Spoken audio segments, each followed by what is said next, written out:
In this video, you're going to learn the top 5 things you need to know if you're traveling by airplane to a cruise vacation.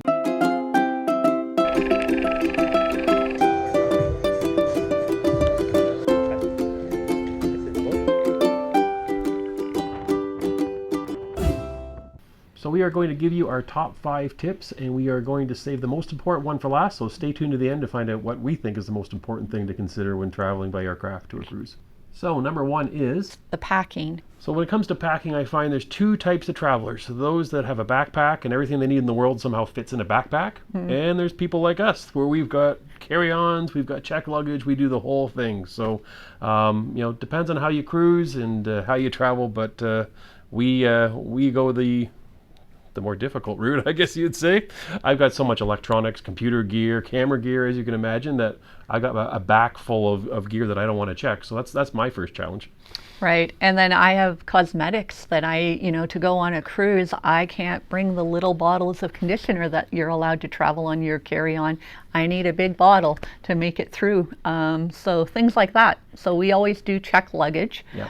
One trick we found at the airport, we fly a lot of Delta from where we're coming from in Canada, driving into the US, that we have usually a couple checked bags, plus we have a couple carry-on bags, but you can gate check your carry-ons many times. So that's one strategy we use, is that way by the time we're getting on the aircraft and we're maybe transferring planes between at a different airport, we don't have to carry all of our luggage from one spot to the other. All we've got is pretty well backpack, right, purse, and we don't have to worry about it. So even though we're technically traveling with 4 suitcases, we're not actually carrying those all through the airport and going through that trouble.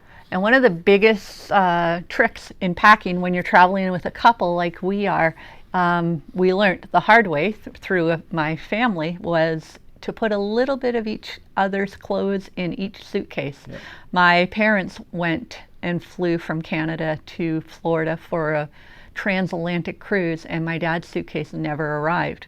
So ever since then, when we travel, I put a little bit of Jerry's clothing in my suitcase and vice versa. And one last thing to consider is that most airlines, depending on the fare that you've booked, require a fee for checked baggage, and we just consider that a part of our cost of traveling. But be careful, there are some discount air carriers that charge for carry-on as well now, so just be aware of that it isn't all equal, and some airlines actually don't charge you for checked as well. So be cognizant of that when you're booking your flight, because it really can change the cost of your vacation. It does change, yeah. Number 2 is health coverage. Yes, there are many different options for health coverage. We are Canadians, so we're used to having universal health coverage everywhere we go. And in our country. Yes, we don't really consider it until we leave the country, yeah. And so, one of the first options that comes to mind that we've used often is we have a travel visa, and the visa comes with coverage for health and some levels of cancellation and other, trip interruption type of insurance. So that's one of the ways that we travel, a little more peace of mind. Right. And also, depending on what your private health coverage is, mine through my work does cover us for a few weeks out of the country. If we were to go longer than 2 or 3 weeks, then we would have to supplement it. But we do have coverage through my work. Another option is through the cruise line. Some cruise lines have very affordable health coverage that includes not just health coverage on the ship, but getting back and forth to your cruise vacation may include even some cancellation insurance for your trip as well. So that's an important one. And is there any other? Well, then there's always private companies. Yes. There's quite a few private companies that have very affordable insurance coverage. So we have, adult children that don't have insurance through their workplace yet, and so they go with a private company when they travel, and it's very reasonable for them, especially because they're in their 20s.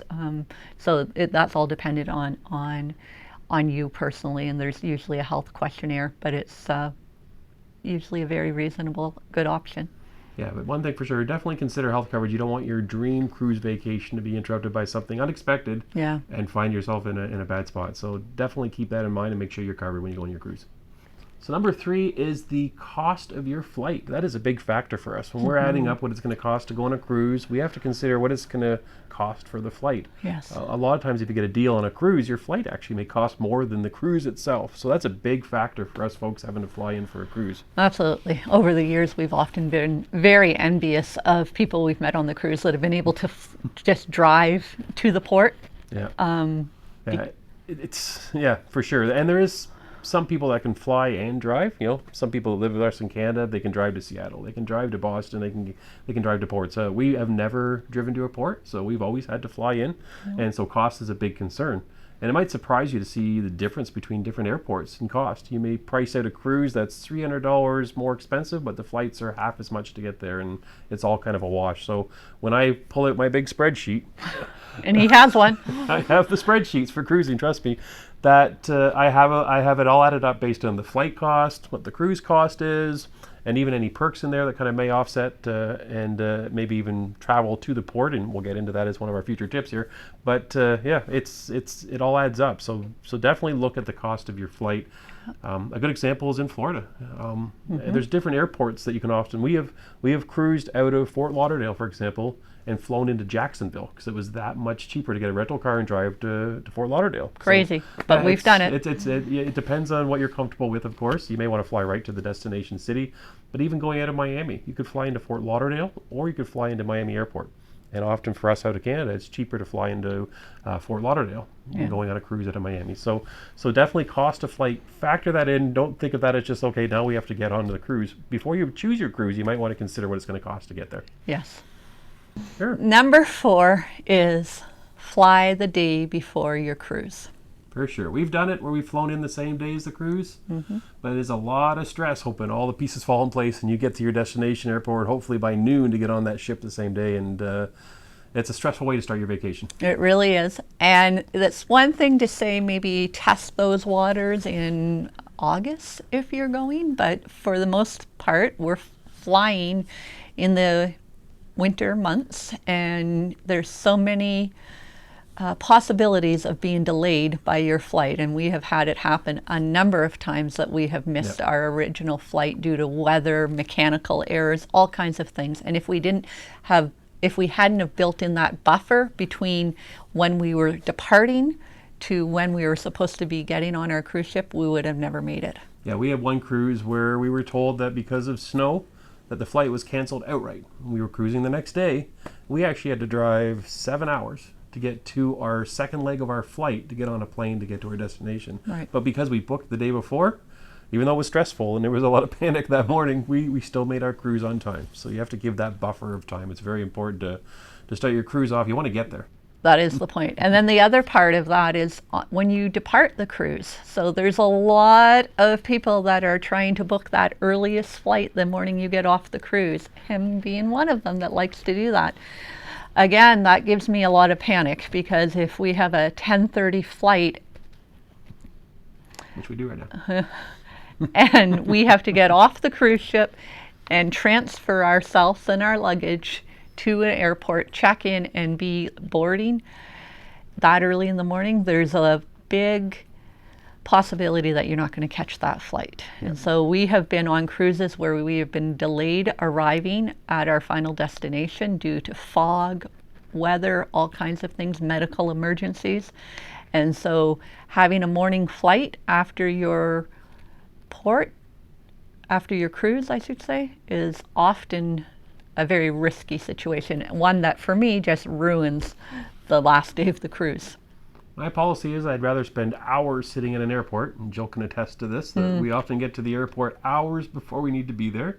But I feel better just knowing that we're there and we're checked in and I can see the plane getting ready for us to fly away. And the same thing getting off the cruise. I'd rather be at the airport for hours waiting to get on an aircraft instead of panicking and missing your flight home. So yeah, give yourself time either side of your cruise to fly comfortably.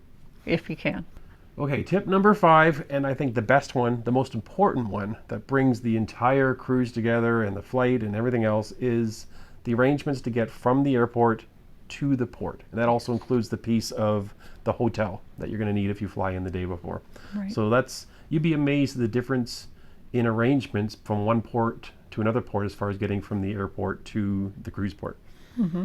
So one example that we have experienced is if you're booking a cruise far away from where there's an airport, such as like Galveston, Texas, you're flying into Houston, but you have an hour and a half drive to get to where the cruise port is. So do you stay in Houston that night where the hotels are very reasonable, or do you go to Galveston and stay closer to where your ship is going to be for the next day? The hotels are a lot more expensive.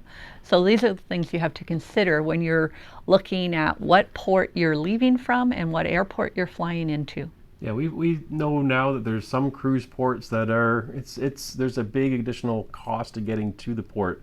I use Port Canaveral as a good example. You have to fly into Orlando, and you've got a fairly long shuttle or rental car, whatever you do to get to the port.